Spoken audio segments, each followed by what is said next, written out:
Salut les co-créateurs, c'est Laurie pour mon jour numéro 87. Euh, Aujourd'hui, je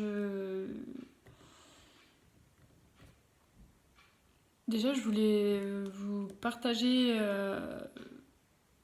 Hier soir, j'avais mon cours de méditation et je vous avais dit que c'était basé sur euh, notre relation avec notre enfant à l'intérieur et entre autres nous reconnecter à lui.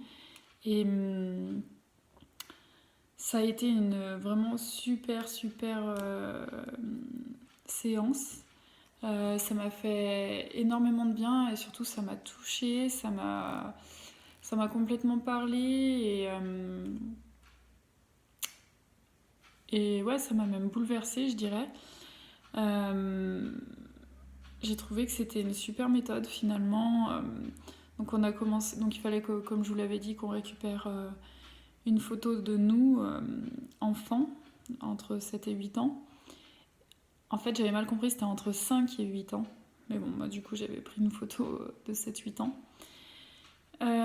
Et du coup, donc déjà, il fallait bien s'en imprégner. On a pris un temps pour la regarder, nous regarder nous, prendre le temps de nous observer, de se souvenir de cette époque-là, de regarder la photo où elle était prise, ce qu'il y avait autour, enfin vraiment s'imprégner à fond de cette époque-là. Et ensuite, donc, on a fait une méditation allongée. Donc, on a commencé par faire un body scan très précis, on va dire. On a pris vraiment le temps. Voilà, donc pour vraiment se retourner dans son corps, être présent à soi-même.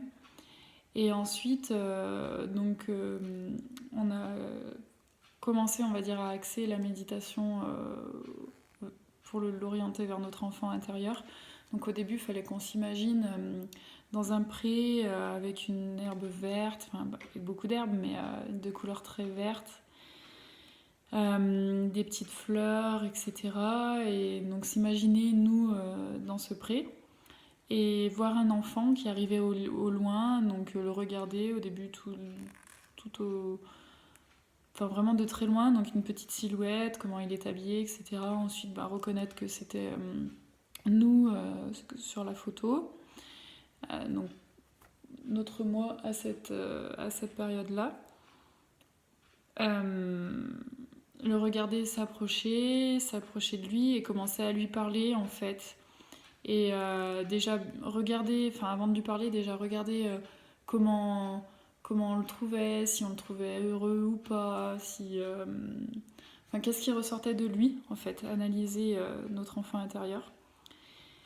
Et ensuite, donc, lui parler et lui dire ce qu'on avait envie de lui dire, en fait, de manière générale, le rassurer, le remercier, tout ce qu'on avait à dire. Bon, là, je le dis assez rapidement, mais c'est vrai que c'est des choses à chaque fois qui ont pris du temps. Elle est vraiment rentrée dans les détails, elle nous a fait creuser à ce niveau-là. Et ensuite, le prendre dans nos bras, lui dire qu'on était là pour lui, ouais, vraiment s'occuper de lui. Et surtout lui apporter du réconfort, une présence, de l'amour, lui dire peut-être les choses dont on a manqué, dont on sait qu'il manque, donc du coup à cette période-là. Euh, et ensuite, le laisser s'en aller en fait, le regarder partir et s'éloigner. Et moi, ça m'a vraiment, mais vraiment. Déjà, j'ai les larmes qui ont coulé pendant qu'on le faisait. Et donc, à la fin de chaque séance, de toute façon, on fait toujours on a toujours un temps de partage et de discussion sur nos ressentis, sur comment ça s'est passé. Et donc là, elle nous a demandé un petit peu de dire comment ça s'était passé pour nous. Et enfin, ouais. Alors, déjà, juste avant, je pense que j'étais très haut niveau. Les larmes, elles étaient là avant la séance. Donc, du coup, là, moi, c'est complètement sorti. Et encore, je me suis énormément retenue quand même, j'ai trouvé. Mais voilà, j'ai énormément de pleurs qui avaient besoin de sortir. Mais beaucoup dans un sens de remerciement, en fait, parce que ça fait longtemps que j'entends parler de mon enfant intérieur, ou de notre enfant intérieur de manière générale. Et pour moi, ça restait théorique en fait. C'était compliqué de me connecter à lui finalement, même si je savais que c'était important de le faire. Et là, c'est complètement concret en fait. On a oublié cette époque-là, on a oublié l'enfant qu'on était, et surtout on se l'imagine pas parce que, à part les photos, nous, quand on a vécu, on se voit pas, on se regarde pas nous-mêmes. Donc au pire, on se rappelle de nos parents, on se rappelle de nos frères et sœurs, mais s'imaginer nous, on n'est pas habitué à se regarder soi-même. Donc la photo a vraiment permis de reconnecter et de complètement s'immerger, de retrouver concrètement notre visage de manière précise, pas seulement en gros s'imaginer à peu près. Enfin voilà, et moi ça m'a vraiment vraiment aidée, j'étais complètement connectée et ça m'a fait un bien fou. Je me rends compte, même si je le sais, que c'est une période que j'ai cherché à oublier, que j'ai cherché à enterrer, je sais pas si c'est le mot, mais à ensevelir, à cacher, à amasser plein de choses par-dessus, et c'est planqué, planqué, et là, de tout ressortir, ça m'a bouleversée, je pense que c'est le mot. Donc voilà, j'ai continué dans mon chouinage et compagnie, comme on pourrait dire. Euh, mais voilà, ça m'a fait beaucoup de bien, je suis vraiment contente, et surtout... je vois que j'avance toujours plus parce que j'ai su m'ouvrir donc aux personnes, on était 7 ou 8 et c'est des gens que je connais depuis le mois de septembre, donc ça fait pas très longtemps. Et ouais, je me suis vraiment ouverte.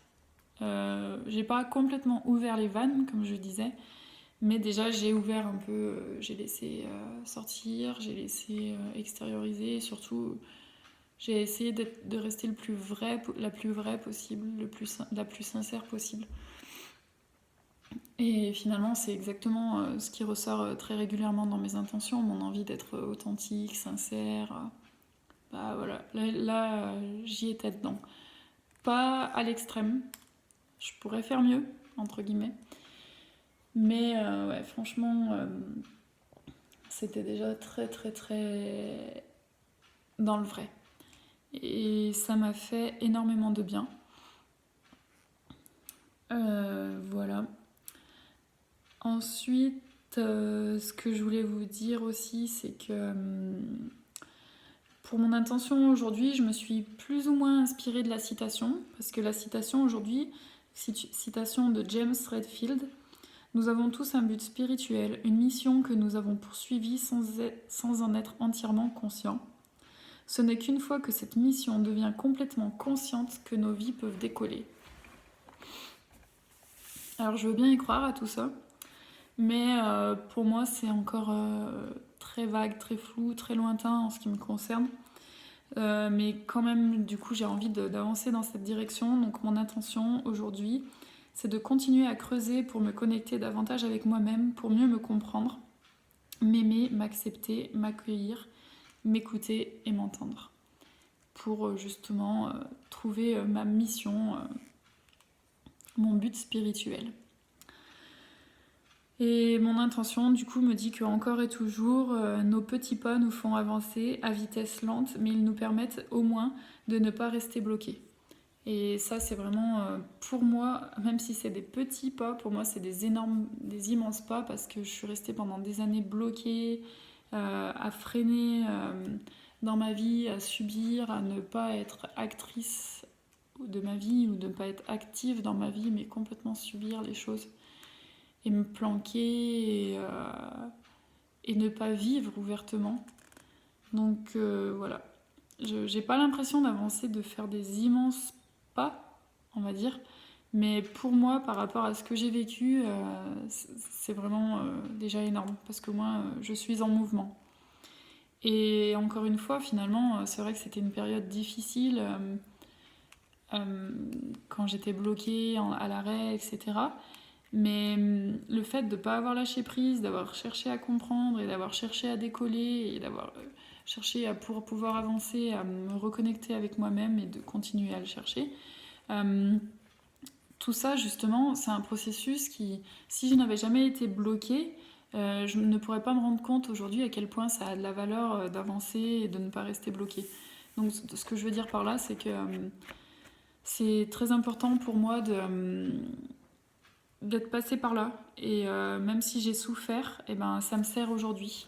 C'est en avance grâce à ses expériences, en fait, à son vécu. Et là, c'est complètement le cas. Donc, finalement, je suis contente d'être passée par là parce qu'au moins, j'ai un comparatif, en fait, un avant, un après. J'ai des éléments de comparaison et ça me permet de me rendre compte à quel point j'ai de la chance aujourd'hui d'avancer tel que je le fais. Voilà. Et ensuite, donc aujourd'hui, l'exercice du jour, c'était de contempler mon tableau de vision, donc qui est en photo dans mes photos. J'en ai deux, j'en ai un dans mon cahier et j'en ai un grand que j'ai fait qui est affiché dans le bureau. Donc c'est celui-là que j'ai choisi de contempler. Et je pouvais entre autres noter si certaines de mes intentions s'étaient déjà manifestées. Et donc la réponse est oui, et du coup j'ai listé mes intentions déjà manifestées. Alors entre autres il y a boire du citron le matin. Je rigole parce que pour moi c'est à la portée de tous et voilà, se presser un demi-citron le matin dans un verre d'eau, il n'y a rien d'extraordinaire. J'ai fait ce tableau de vision au mois de novembre, juste avant d'attaquer mon défi. C'était même fin octobre, début novembre. Et ça fait 2 jours que je me presse du citron. Et on est le 30 mars. Donc novembre, décembre, janvier, février, mars. 5 mois plus tard, j'ai enfin réussi à enclencher. Donc quand je vous dis que je suis très forte pour bloquer sur... je ne sais pas sur quoi au final, mais ne pas avancer et rester coincé sur des choses qui pourtant sont complètement possibles et faisables, et là pour moi c'est vraiment l'exemple numéro 1. Donc ensuite, lire des lectures inspirantes. Donc entre autres, j'ai lu des livres de Pierre Rabhi, de Thich Nhat Hanh. Et là, je viens de commencer le livre de la joie qui est sur la rencontre entre 2 prix Nobel de la paix, le Dalai Lama et Desmond Tutu. Donc j'en suis vraiment au tout début du livre, mais voilà, c'est des lectures, on va dire, plus passionnantes et plus intéressantes que ce que je peux lire parfois. Retrouver plus de complicité avec mon chat. Donc mon chat, c'est mon chéri. On est de manière générale très très complices et très proches l'un de l'autre. On communique énormément. On partage beaucoup. Encore hier soir d'ailleurs, on a énormément discuté. Comme je vous disais, suite à tout ce qui me travaille en ce moment, et c'était important pour moi, ça m'a fait du bien. Mais là, c'était plus retrouver une complicité. Il y a des fois où je pense que ça le fait à tout le monde dans un couple. Il y a des fois des passages où on se sent plus ou moins proche de la personne et des passages où on se sent vraiment très éloigné. Nous, c'est vraiment le cas. Parfois, on se dit oh là, on est vraiment loin l'un de l'autre, mais bon, on sait que ça reviendra. Et là, en ce moment, on est plutôt très complices, donc c'est toujours agréable à retrouver. M'inspirer du chef indien Seattle et de leurs croyances, de leur respect pour la nature. Et ça, c'est entre autres grâce à Pierre Rabhi qui explique que le discours du chef indien est inscrit, donc chef indien Seattle, est accroché au-dessus de son lit et qu'il le regarde tous les jours, qu'il s'en inspire, voilà. Et en gros, le discours du chef indien, c'est à l'époque où les colons sont arrivés et en gros leur prenaient leurs terres et entre autres ils ont voulu en acheter des terres. Je pense qu'il y a eu je connais pas trop toute l'histoire, mais je pense qu'il y a eu une longue période de bataille et puis bon, vu qu'il y avait beaucoup de pertes des deux côtés, les Américains, les colons ont décidé de proposer d'acheter ces terres, de trouver un terrain d'entente. Et donc ce discours, il est super parce que, entre autres, donc le chef indien, déjà, il a une parole de dire comment on peut vous vendre quelque chose qui ne nous appartient pas. L'eau des rivières, la terre, même si ce sont des lieux où l'on habite et où on est instauré depuis des années et qu'on défend et qu'on protège, pour autant ça ne nous appartient pas. C'est pas à nous. De quel droit on peut dire qu'on est propriétaire de l'air qu'on respire, de l'eau qu'on boit? Enfin voilà, et j'ai trouvé ça tellement vrai finalement. Et donc ensuite, il a une deuxième partie très... nous allons considérer votre offre, mais si nous vous vendons nos terres, nous vous demandons de, de, de la respecter telle que nous la respectons, de respecter les animaux, de respecter l'eau, tout. Et voilà quoi, finalement, limite en gros, vous nous proposez de l'argent contre ça, mais nous en gros, c'est plus ou moins échange contre bon soin quoi. Donc, je pense qu'ils sont tellement dans le vrai en fait, et dans le plus important de la vie. Voilà. Il y a autre chose sur ce discours que je voulais vous dire qui m'a marqué. Oui, par exemple, de respecter les animaux, où il explique à un moment donné que donc, des colons qui ont mis un train, qui ont construit un train, se sont amusés donc à bout portant, enfin pas à bout portant, mais depuis le train, à décimer un troupeau de bisons qui devait s'enfuir, qui devait courir à côté, qui devait être affolé par le train. Et en gros, ils ont tué des milliers de bêtes, ou peut-être pas des milliers, mais des centaines, enfin vraiment énormément. Et donc, comme il disait, c'est pas dans le but de se nourrir, c'est pour faire du mal. Enfin, y a aucun respect de la nature. Et c'est tout un troupeau qui, au final, a été laissé, abandonné, voilà, à pourrir finalement. Donc aucun respect de la nature, etc. Et voilà, c'est ce qu'il dénonce par la même occasion. Et enfin voilà, moi ça me parle énormément et j'aurais envie de m'en inspirer plus encore. Me maquiller, c'est vrai que c'est quelque chose que je fais pas souvent, donc là je le fais plus souvent, surtout pour sortir. Prendre un bain, retourner en Bretagne, donc ça sera dans 2 semaines. Écrire, encore et toujours, et admirer la nature. Voilà ce que j'ai listé, qui est déjà une très bonne chose, et finalement, c'est des choses que je fais plus ou moins sans m'en rendre compte, et alors que c'est quelque chose à un instant donné que je souhaitais vraiment faire, et là, j'y suis dedans, quoi.